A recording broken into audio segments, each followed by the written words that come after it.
Good morning and welcome to Lattes and Leaders with Dr. Brad Johnson, best-selling author and accomplished public speaker specializing in education and educational leadership. I am your co-host, Jeremy Johnson, organizational psychology consultant specializing in career coaching, training, and development. Meet us here each week to discuss topics in education and leadership and meet with some of the top education talent and thought partners from across the globe. So grab your latte, sit back, and enjoy a relaxed conversation that will leave you informed and encouraged. Good morning, everyone. Welcome to Lattes and Leaders with me, Dr. Brad Johnson. We have a very special guest with us today, Melissa Roehm from my favorite city in the world, Las Vegas. So welcome this morning. Thank you. Thank you for having me this morning. Absolutely. So we'll ask you some questions, share some of your story, and then I might ask you if you're as heartbroken as me that the Mirage has finally closed. That's really got to me. I've shared with people, it was the first place I stayed there 20-something years ago. My uncle, my favorite uncle had went there right about the time that it had opened, and he had shared, how much fun it was. And then Vegas Vacation is one of my favorite movies. So it's like, I'm kind of sad, probably more than I should be that it's closed, but it really is like an end of an era with that. So Yes. Many people very sad about that, for sure.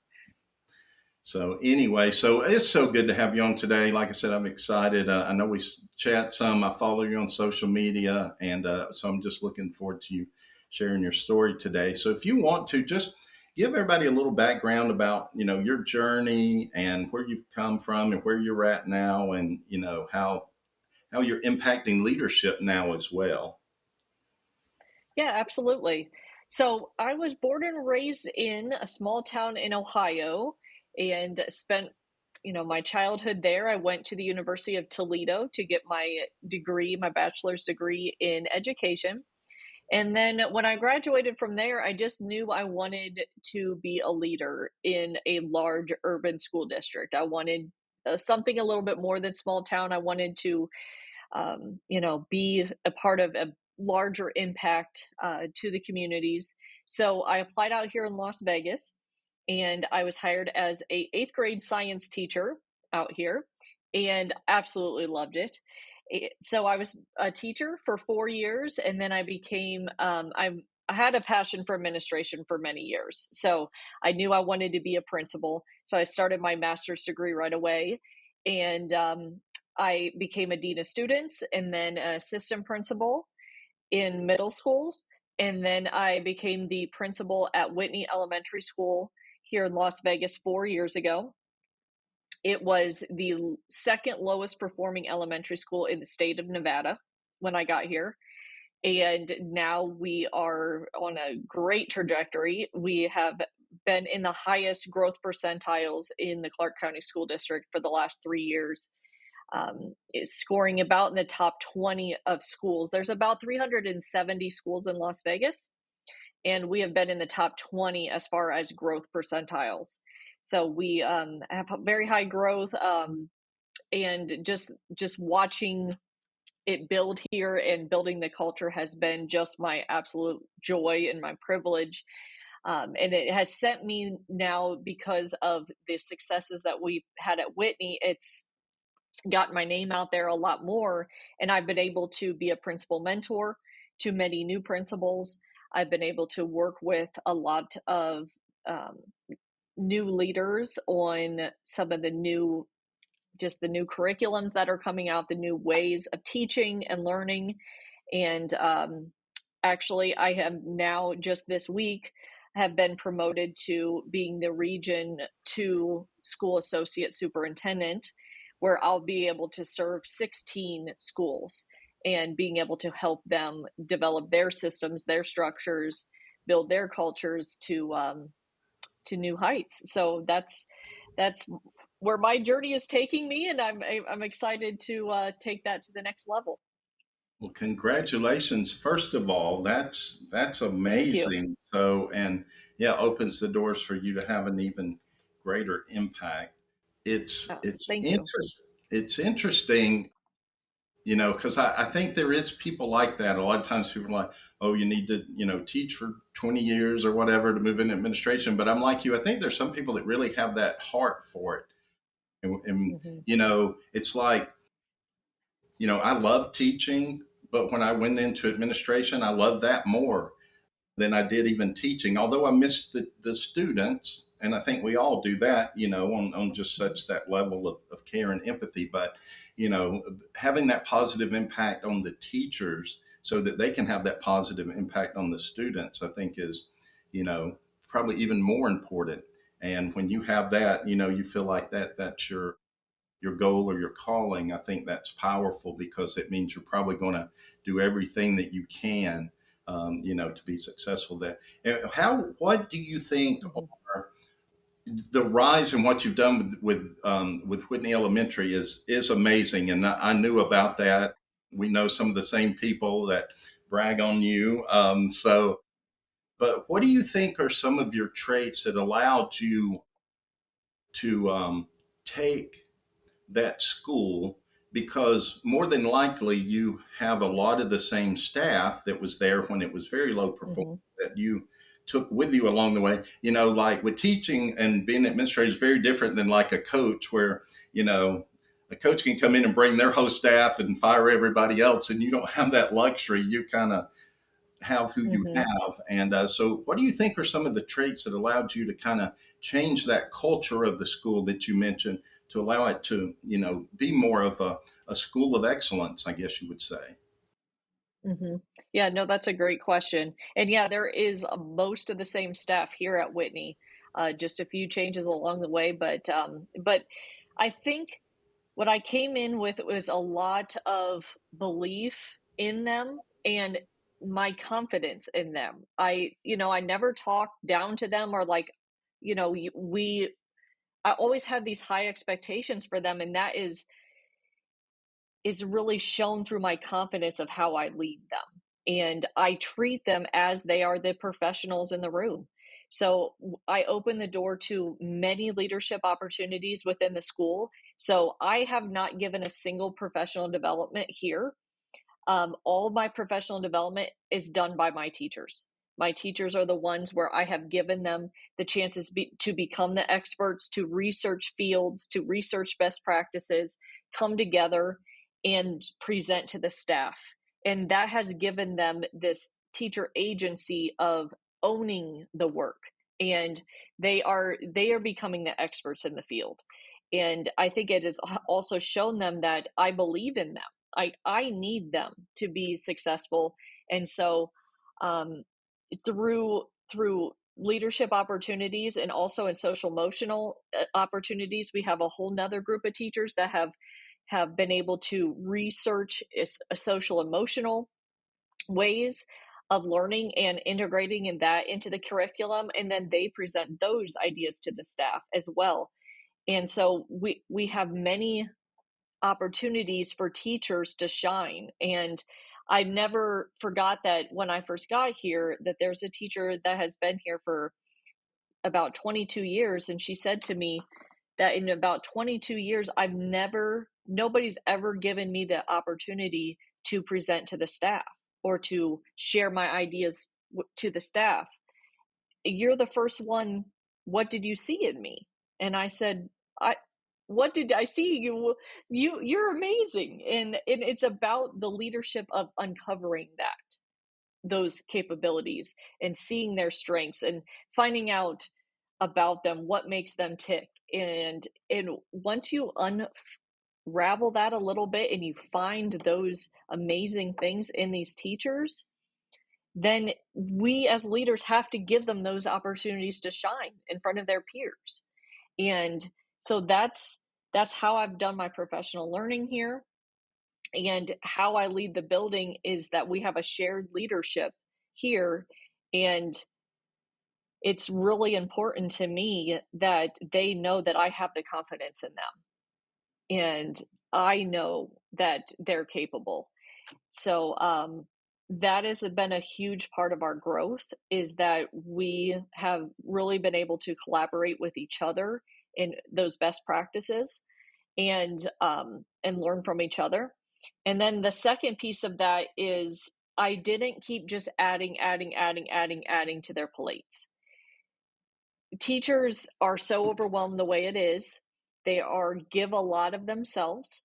And so one of the big things is that I told them that I'm going to be that block for you. I'm going to be that block that I'm not going to push things out like it's the flavor of the month. And you're going to get this PD and this PD and this PD and this PD where it's the flavor of the month. I'm going to tell you right up front, these are the things that we're going to work on. These are what I call the Whitney Big Five. And those are the main priorities. And we're going to work on those things. And I'm not going to keep changing them, because you're going to know what to expect from me and you're going to know what works.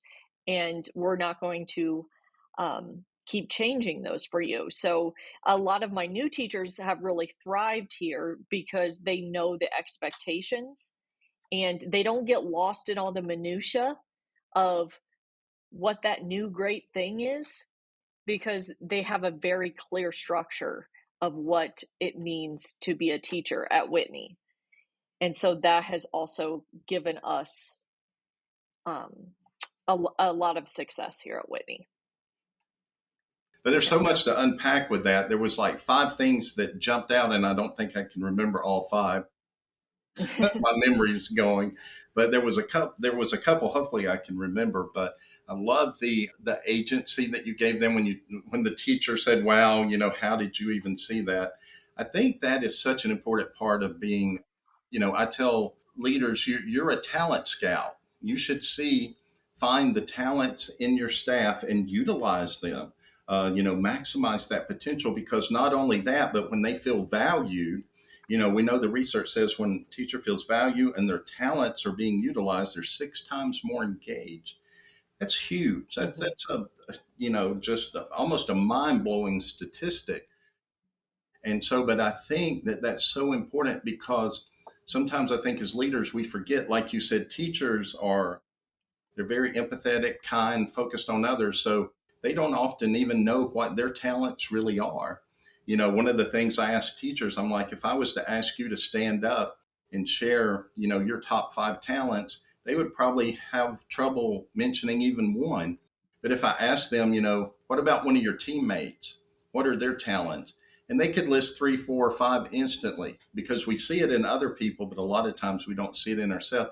But I think that's such a critical Mm-hmm. piece of being an effective leader that is often forgotten, or not ever really fully understood. Because think about that, just something as simple as that, and having her lead workshops and stuff, man, that builds such a high amount of trust with you and with the staff. And it's almost like, I try to help leaders understand that when you can build that trust and they believe in you, and they know that you listen to them, there's not much they won't do.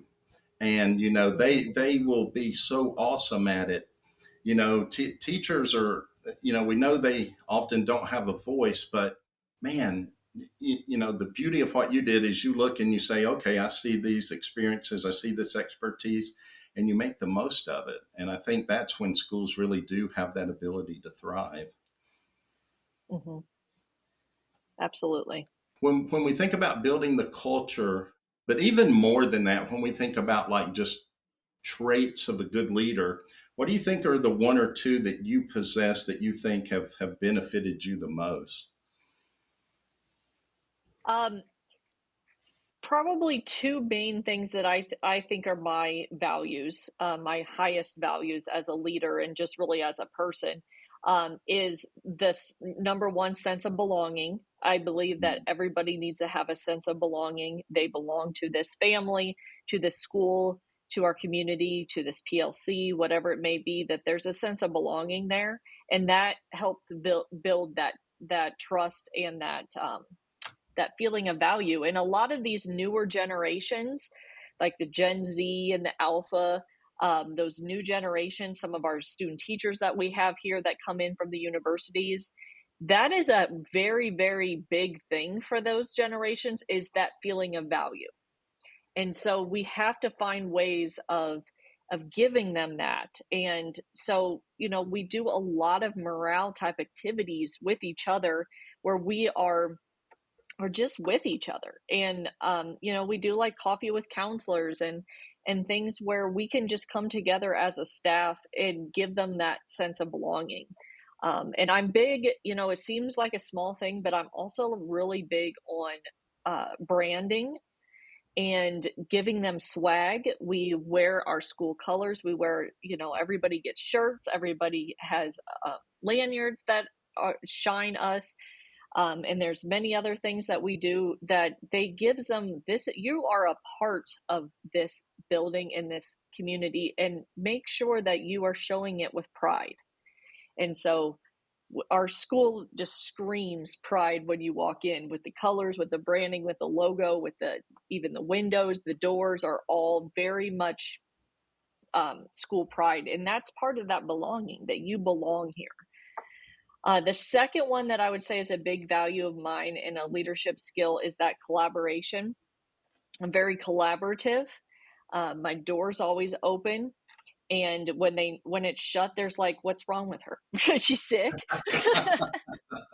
um, but I'm always out there talking to everyone. And I sit in pretty much every PLC. I'm there. I love to be a part of the conversations. I bring stuff to the conversations as well. I'm not just there judging or there to take notes. I'm there actually participating, bringing best practices, bringing examples, things of that nature, helping to develop essay assessment questions. Those are some of the things I love and I want to still be a part of. But also just being visible with the parents, out there. I'm collaborating with them. What can we do better? What would you like to see more of? What would you like to see less of? Things of those questions. Just being always very curious, asking a lot of questions, and collaborating with others. I think that's gotten me a lot of trust, where because I'm just very available to the community, and I'm willing to listen, and then they see action too. I'm not just there to listen. I am there to listen, but then I'm there to take action. And then I'm also good at giving credit where credit is due. If I do something and it was this teacher's idea, I'm going to shout them out. I want them to know this was part of their idea. I mean, it might have made it something new along the way, but and so just giving credit where credit's due, and bringing up those people that are in the work with you. I really like that last part because it is so important. I always say that I learned stuff from good leaders, but I also learned stuff from some bad leaders that I had along the way. And I remember one that always took credit for everything, and it just destroyed Hmm. morale because when that happens, nobody's going to want to try anything new or innovative or step outside their box because this guy's going to try and take all the credit. And I was just Hmm. like, like I said, you learn as much from them as you do sometimes from good leaders. And so like that's just so bad, and you see how it deflates everyone. But Hmm. that sense of belonging, that really is, such a key because it kind of, it helps you reflect back that they're people before they're, a teacher, staff, even with students, and that we all crave that, to a sense of belonging. And schools should be that way. I love the branding that you talked about, and because teachers love, it doesn't take a whole lot to please a teacher.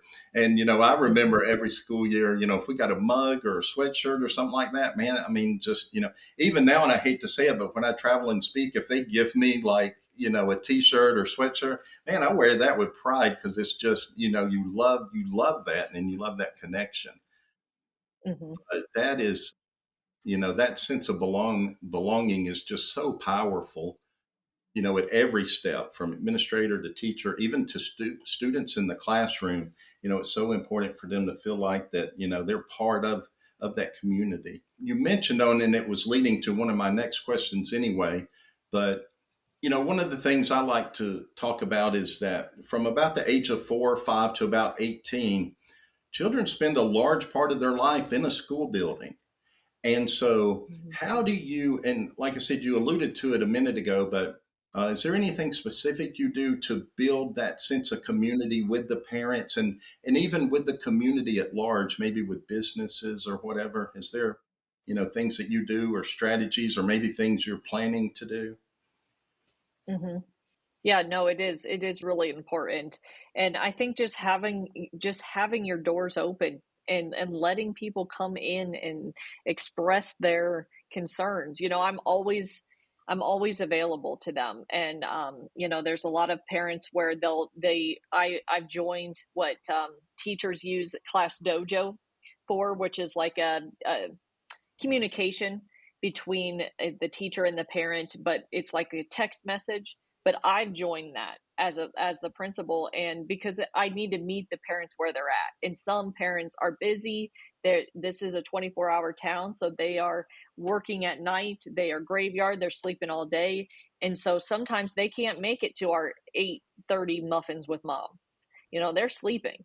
So, I made myself available to them to meet them where they're at. And sometimes texting them back and forth through the app is what meets their needs, but they know they're speaking directly to me. And so that has really helped me communicate with them. When you think, oh well, they never answer their phone, they never answer this email. It's not because they don't care. It's because they are working. They are busy. They're working two night shifts to make ends meet for their families. And so we have to figure out what is the need. Furthermore, at Whitney, we have hired two full-time social workers here after the pandemic, which I think has just been a huge benefit, not only to the students, but to the community. So we have a food bank here that we turn one of our portables into a clothing and food bank.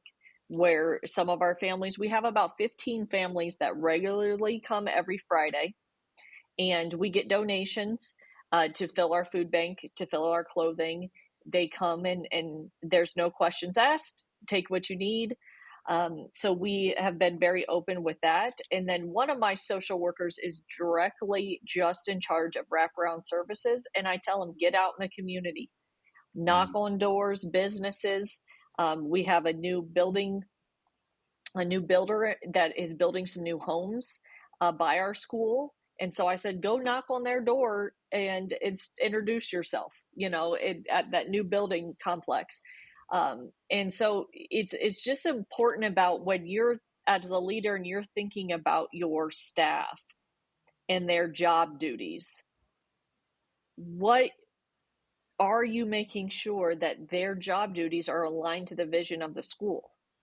And so, when I'm looking at what my social workers are doing all day, and filling their schedule with things, I have to be really explicit with, these are the things that our community needs. This is the things that you're filling your time with, and making sure that the staff knows that as well, so they don't think that they're in here hanging out all day. Um, and so, because that's important too. Right. But just being really explicit about using the staff I have to meet the needs of the community. And that has been really helpful for them to know who to reach out to, and then to know that, we gotta keep doing our part by getting out into the community. And so I had to kind of create that position, because as the principal, I can get out into the community, but I can't every day. I got a lot of other things I need to be there here for my teachers. But if I create that role and that expectation, then that need can be met with some intentionality. One of the things that I always mention is that, when we think about children that may not like school, it could very well be they have parents that didn't like school. And it could be because Hmm. they had bad experiences with school. So I think it's so important, just like with your social workers, to go out into the community and make those connections and, build that good rapport with the parents, with the businesses, et cetera, so that you have that, you know, I think the better I guess, relationship you have with them, the greater impact it has on the school and on the students as well. If you can engage them as much. I hadn't thought about what you were saying with, Vegas is the town that never sleeps. So that Hmm. does make it difficult because I'm sure a lot of parents do work, all three different shifts.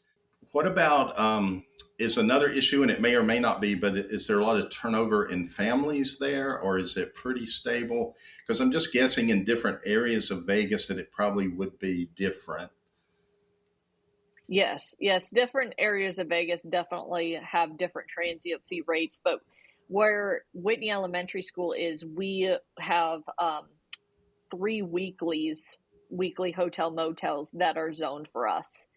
So those are very transient, and that's about half of our population Oh, wow. are in those weeklies off Boulder Highway. So yes, we have a lot of transiency. I want to say about 40 to 45% transiency here, which is one of the highest in Vegas. That's really high for the majority, but it's we treat it like it is, like you got to do the best you can with the students that walk through your door, as if they're going to be there for one day or every day of the school year. You just gotta um treat it all the same. So Well, that makes what you're doing even more remarkable because that is a tough situation. Like I said, and absolutely beyond mhm. your control. So you just handle it the best you can. So yeah, that's just again reflective of your leadership that y'all are able to sustain a level of excellence even with that. What do you think? Because you talked a little bit about Generation Z and Alpha coming along. What do you see as maybe a trait or two or some area of leadership that you kind of see lacking in newer leaders today? Maybe not that it's a weakness, but maybe just an area that can challenge them, or maybe that they need to focus on a little more, that maybe we don't even do a good job in our leadership programs in helping develop. Hmm. Yeah.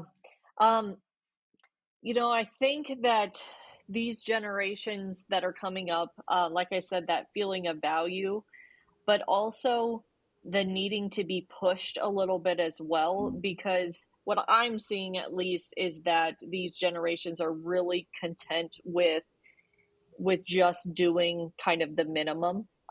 They're the ones that are going to clock in, clock out at the start time and end time. They're going to be there, but they're not necessarily going to volunteer for those after school clubs or those leadership opportunities. They're not the ones that are going to come forward with all those ideas, because they're really just content with, I'm doing all right. I'm doing all right. I'm chilling. I'm doing good. Um, which there's nothing wrong with that, but from a leadership standpoint, we got to figure out how to get to them in another way. And so I think they're big on relationships, creating the relationship right off the bat with them, sitting down with them. They love to be heard. So, a lot of times I'll just, bring in a coffee with some of my teachers in the morning and say, hey, I'm just going to come and have coffee with you this morning and just see how you're doing, but meeting them in their level, their classroom, not in my office, in their classroom, their domain, and just start talking to them, and really just kind of letting them voice some things that there is going on in their world, and then maybe pushing them a little bit, knowing that probably the first 2 3 times you push them is going to be no. Nope. Not no. They're not afraid to say no. um, but it's about that consistency of believing in them, pushing them, and then just saying, like, that relationship you have with them, they want the relationship first, before that they will keep doing more and more and more for you. So that's just what I've kind of seen so far, especially with some of my younger teachers.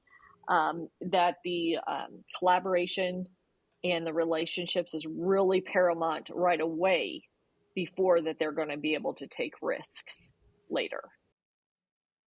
It's funny you mentioned that with because when you think of like Generation X, which I am, and even boomers that are still around, we could never say no. We didn't Yeah. know How to say no. And so the newer generations are able actually to do that. You got to figure out new strategies or ways to deal with that. I also like the point you made Mhm. that I don't know if it's a level of contentment, but they really have to see a cause or a worth in something, I think, to really be on board and want to go after it. And so, you made Yes. a good point with that, that otherwise they're content with where they're at. And so, I think that's an important part of the piece we have to look at going forward is how do we get them motivated? What is it that we can, because they'll latch to a cause. You think of like how like a lot of even businesses and corporations, they'll do things like giving back to the community or helping, certain nonprofits or something. And so that kind of thing people see and are, connected with, especially young people that are, Hmm. they see that cause, or they are connected with that. So I think that's important too. But yeah, I think that's a part of good leadership is figuring out what each generation, what motivates them, what, how much you can even push them, like you said, because sometimes I think people need that. One of the things I've shared with young people is, and I actually had a superintendent that was on earlier, and I think it was last week, and he said, sometimes people ask him like, is it okay if my son or daughter, takes a year off, that gap year? Or students will ask him, can I take a gap year? And he's like, no. He said, at your age, you should be doing everything, and I understood what he was saying, because I remember much like in your 20s, try everything, do every, go full speed, go over full speed, because no Hmm. other time in your life are you going to be young enough to be able to sustain that. Push your limits, I guess, is the best way to put that. And so I think, like you said, finding ways to kind of push them, get them motivated. They have a lot to offer if we can get them to that point. And so Yes. I think that is a different like part of leadership that maybe in the past, because my generation and older, we were, authority was final. We knew expectations. We were wanted to do above and beyond all the time. And it is just a different time. And so I think you got to figure out how to lead the different groups. It's so important. So being, I guess, adaptive would be a good word to put there for that. Hmm. Absolutely. Do you have or remember back to, and I think you mentioned, but I may have already forgotten, a teacher or two that influenced you in your early years, or maybe even as you moved into teaching or administration that impacted you? Um, Being from a small town, when I was going up through my K through 12, it was, everybody knew everybody. So, all those the teachers that I had were really special. They loved their jobs. They we knew their families, we knew where they grew up, we knew their children. Our parents had them as a teacher. So it was very special. But I think when I got to college is when I really saw that there was so much more of an impact that I could make with my leadership abilities. And I started getting really involved in college in different organizations and presenting at conferences, even as a college student, Oh, wow. researching, becoming part of organizations where the new latest technology and the new latest best practices in education theories were coming out. And I just had to almost devote my life to becoming this well-rounded person, because what I came from was very vanilla. And I am very proud of where I grew up. It gave me an outstanding foundation, but it did not give me the full picture of a diverse urban school district. And so I had to develop that on my own. And so I think in college I probably drove my professors crazy, because I would be the one that would be going to their office hours when they probably are like, why nobody comes to our office hours. It's like, yeah, well, I do. and just asking questions and wanting to learn more and just being really curious about everything. And it's really helped me become that for other people now. And people will now come to me and ask me all sorts of questions. And did you read this book? And, what did you think about this? And I think it's just all about surrounding yourself with really hungry, curious educators, as what is the people I have drawn myself to now are the people that stay curious, and they um, are in it. They're in the work and on the front, the on the grounds, and those are the people that I connect with now more, as I've grown into this role. Yeah, I think that's so important to always, because I do think some people kind of get to a level and kind of get comfortable. And so I think it's so important to keep, learning, keep growing, like you said, keep reading, keep, have that circle of people that keep you accountable and keep you going. Hmm. So it sounds like, and I'm just guessing here, that you're kind of almost a type A personality, I guess, and very driven. That Yep. was a wild guess, right? So, how do you, because we know, oh my goodness, and I just posted something the other day about the burnout rate, not just for teachers, but for administrators, and the turnover rate too, which adds to the burnout because of the stress. How do you model it? And maybe you don't, but how do you deal with that? How do you self-care? We always talk about it, but do you set aside that time, and do you, what do you do to really help you recharge and rejuvenate? Yeah, no, I think it is really important. And I do put myself on a really strict kind of schedule so that I have this routine of my life. And, I wake up early in the mornings, and that's when I do my exercising and my yoga in the morning. And that kind of keeps me balanced throughout the day. But I do have two small children at home. So when I get home at night, there's a place where I put my phone, and my phone goes away for those hours that I have with my kids. And I have to be present with them, and I have to know that that is my time set aside for them. My husband is also a school administrator. He's an assistant principal, so we both live that kind of um, hustle during the day.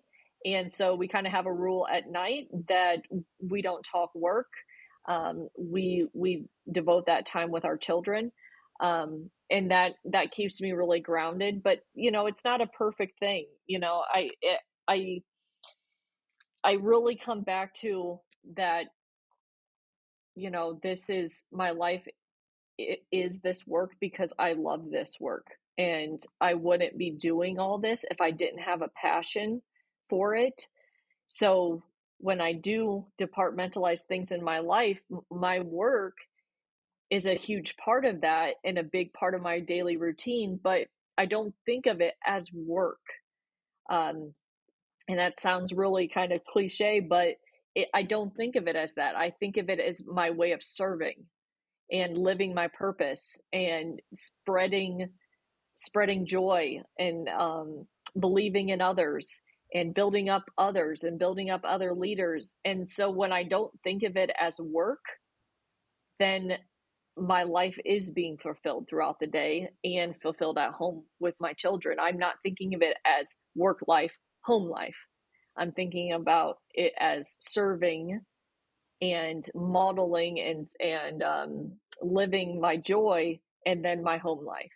So it's kind of a different way of putting it, but that's how I kind of have have grown in my career to think of the work, and that I'm just really living my purpose. Yeah.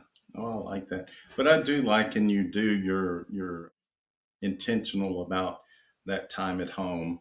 And like you said, putting the phone up, and that's helps you. But it also helps your staff too, because they know you're not going to be Hmm. calling them or texting them. So I think that's probably a big relief for some of them, that helps them, maybe do that. And I'm with you on, and one of the things I always say is there's not really a work-life balance. There's just life, and you got to figure out how to, set those boundaries where that, you can do your best when you're at work, and then recharge and be your best at home for everybody too. I think that they both can be possible, but like you said, you have to be very intentional about it sometimes, because it's Hmm. easy in education to let just the time fly away, and nothing.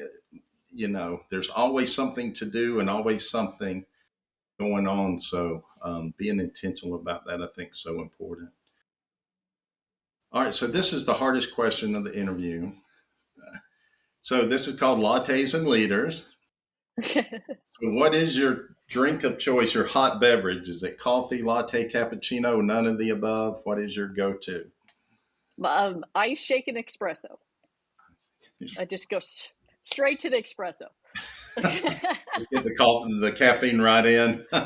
Yeah, forget all the other goodies. Just straight to the espresso. I love it. I loved how you talked about bringing in coffees and talking with your staff. That's actually why I named this what I did, is mentoring people over the years. I would meet them at a coffee place and just, sit and Hmm. have, like you said, you don't want them in your office. You don't want them to feel like it's, the hierarchy thing, or, they're in trouble. But, you're meeting with them informally to, just listen and build those relationships. And I think that's probably one of the most important things that we can do as leaders. And it's hard to lead people that you don't know. And so the better you know them, I think the easier it is to lead them. Is there a final thought or word or nugget that you want to leave with either teachers or new leaders that think might be something for them to take away? No, absolutely. Um, I never give anyone higher expectations than the expectations I have on myself. Mm. So just having those high expectations for yourself will make you be a better leader for those that you serve. And you've got to bring energy. I bring energy into every day, no matter if I had 2 hours of sleep last night or eight. Doesn't matter, because when I walk into the building, I have to set the tone. The tone comes from me, and bringing that energy every day. Because I'm a big sports fan as well, so I'll leave you with one more. Um, Play like you practice. You're going to play like you practice. So every day is a chance to practice, practice, practice. Good. When you get to that big championship, it's all good because you've been practicing all year. So that's why I tell my teachers every day, we're going to play like we practice, and it's something that I try to model throughout the building as well. Oh, I love that. Yeah, thanks for the sports analogy. So I'm right there with you on that. So, and that's so true. Yeah, what you do in practice, you're going to do in the game. And so, yeah, what you bring every day is how you're going to impact the day. Especially as a leader, I think that's so important. I always talk about Hmm. being the thermostat, and you are for the school. Everybody contributes to the culture, but you really do set the stage for that. And so, it may be hard some days, and maybe some days that's why you need that cappuccino, or maybe a an extra one to Yes. get going, because it's tough, and I understand that. It's easy to get up and even like as a speaker to encourage people, and but day to day to day in that grind, just it takes a lot of work, a lot of effort, and a lot of discipline to do that. So thank you so much for bringing that to your staff, to your school. Obviously, it's reflective of that. And fortunately, you are in a district where they see that and, want to utilize that even more. I always love when districts look within and see the talent they have and help develop it even Hmm. more, and then use that to develop other talent. I think that's just a win-win for the schools, the staff, and ultimately the students. So thank you so much. And thanks so much for taking the time to be with me today. My pleasure. Thank you so much for having me. This has been Lattes and Leaders with Dr. Brad Johnson. We hope that you leave today feeling informed and inspired. For more educational content, be sure to add this podcast to your list and follow Dr. Johnson on any and all social media platforms. For more information on Dr. Johnson, Jeremy Johnson, and special guest, check out drbradjohnson.com. That is DOCTOR, bradjohnson.com. Hope to have you back soon.